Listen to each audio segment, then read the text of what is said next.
ये आकाशवाणी है। अब आप आशुतोष जैन से समाचार सुनिए। भारतीय रिजर्व बैंक ने अपनी प्रमुख ब्याज दरों में 0.25% की कटौती कर दी है। बैंक की ब्याज दर अब 7.75% हो गई है। प्रधानमंत्री की आर्थिक सलाहकार परिषद के अध्यक्ष डॉक्टर सी रंगराजन ने कहा है कि ब्याज दरों में कटौती से निवेश में तेजी आएगी और बढ़ती मुद्रास्फीति पर रोक लगेगी। योजना आयोग के उपाध्यक्ष मोटेक सिंह अहलूवालिया ने कहा कि नकद आरक्षी अनुपात सीआरआर में कटौती से बैंकों को और संसाधन प्राप्त होंगे और वे अधिक ऋण दे सकेंगे। हालांकि उन्होंने कहा कि सिर्फ मौद्रिक नीति से आर्थिक स्थिति में परिवर्तन नहीं लाया जा सकता। रिजर्व बैंक ने आज तीसरी तिमाही की मौद्रिक नीति जारी करते हुए सीआरआर में 1/4% की कमी कर उसे 4% कर दिया है।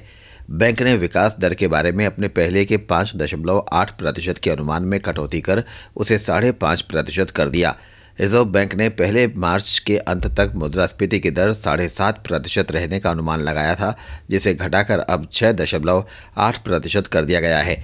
रेपो रेट को 9 महीने बाद अब 7.75% कर दिया गया। वित्त मंत्री पी चिदम्बरम ने आर्थिक सुधारों के लिए देश की प्रतिबद्धता का आश्वासन देते हुए कहा है कि सरकार राजकोषीय और चालू खातों के घाटे में कटौती करेगी ताकि अर्थव्यवस्था फिर से 8% की विकास दर पर लौट सके।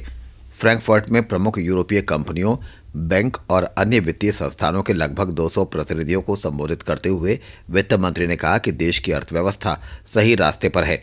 राजकोषीय घाटे को कम करने के लिए सरकार के उपायों का जिक्र करते हुए वित्त मंत्री ने कहा कि किसी भी हालत में वे चालू वित्त वर्ष में सकल घरेलू उत्पाद को 5.3% से नीचे नहीं होने देंगे।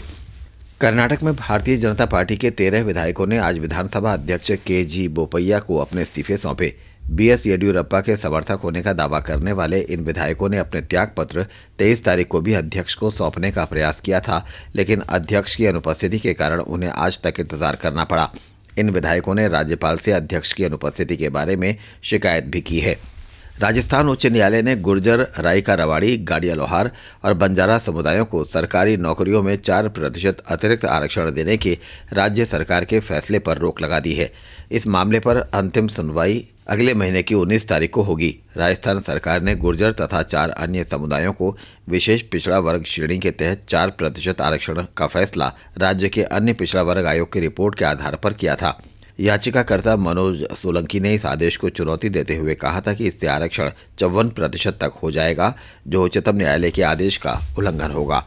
सूचना और प्रसारण मंत्री मनीष तिवारी ने कहा है कि भारत अपने संवैधानिक प्रावधानों के तहत सभी नागरिकों के साथ समान व्यवहार करता है। उन्होंने फिल्म अभिनेता शाहरुख खान को सुरक्षा प्रदान करने से संबंधित पाकिस्तान के गृह मंत्री रहमान मलिक के बयान पर कहा कि बेहतर होगा कि श्री मलिक अपने देश में अल्पसंख्यकों की स्थिति में सुधार के लिए फिक्र और काम करें।